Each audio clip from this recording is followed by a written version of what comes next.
စားစရာရှာရင်ဝတ်စရာရှာရင်နေစရာအတွက်အလုပ်လုပ်ရင်းနဲ့ဒါလေးတင်ဘဝတစ်ခုဆုံးသက်သွားလို့ရှိရင်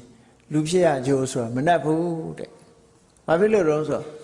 လူတွေမှသာစားစရာရှာတာမဟုတ်ဘူးတိရစ္ဆာန်တွေလည်းစားစရာမရှာဘူးလား။ရှာပါဗျာ။အဲ့တော့ဘာမှမထူးဘူးလေသူတို့လည်းစားစရာရှာတာကိုယ်လည်းစားစရာရှာတာနော်။ဝတ်စရာ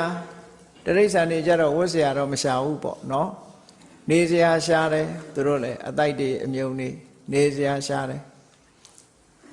စားစရာရှာတယ်ဝတ်စရာရှာတယ်နေစရာရှာတယ်မကြမ်းမမာရဲ့ဆေးကုကိုလောရတယ်ဆိုတာဒီလိုဟာတွေနဲ့အချိန်ကုန်ရင်ဒါဘဝတစ်ခုဟာရိုးရအလုပ်တစ်ခုနဲ့ပဲအချိန်ကုန်သွားတယ်ထူးခြားလာတဲ့အနေအထားတစ်ခုမှမရှိဘူးတဲ့ဒါကြောင့်မို့ထူးခြားလာအောင်ကိုယ့်ရဲ့စွမ်းရည်တတ္တိတွေကိုတဘဝပြီးတဘဝမြင့်လာအောင်မြင့်တင်ပေးဖို့လိုအပ်တယ်အဲ့ဒါလို့ဘဝတစ်ခုမှာလေ့ကျင့်မြင့်တင်ပေးတာကိုပဲပါရမီဖြည့်တယ်လို့ပြောတာကိုယ်စိတ်ဓာတ်ကိုပြင်ဖို့လိုအပ်တယ်လူတွေဟာဒီအကြောက်တရားတို့အမျှော်တို့ဟာခောက်ရွကျိုးနေတာမျိုးဖြစ်တတ်တယ်ပေါ့ကြောက်စရာလည်းမလိုဘူးမျောနေစရာလည်းမလိုဘူးအရေးကြီးဆုံးကမျောလင်းချက်ထားလို့ရှိရင်အဲ့ဒီအတိုင်းဥတည်ပြီးတော့ဆန္ဒရှိရမယ်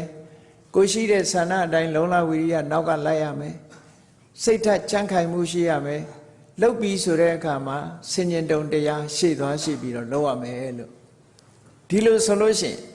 လူတွေရဲ့စွမ်းအားဟာပြည့်လာပြီးတော့အောင်မြင်ကြီးပွားခြင်းဆိုတဲ့အကျိုးတရားကိုမရဘဲမနေဘူး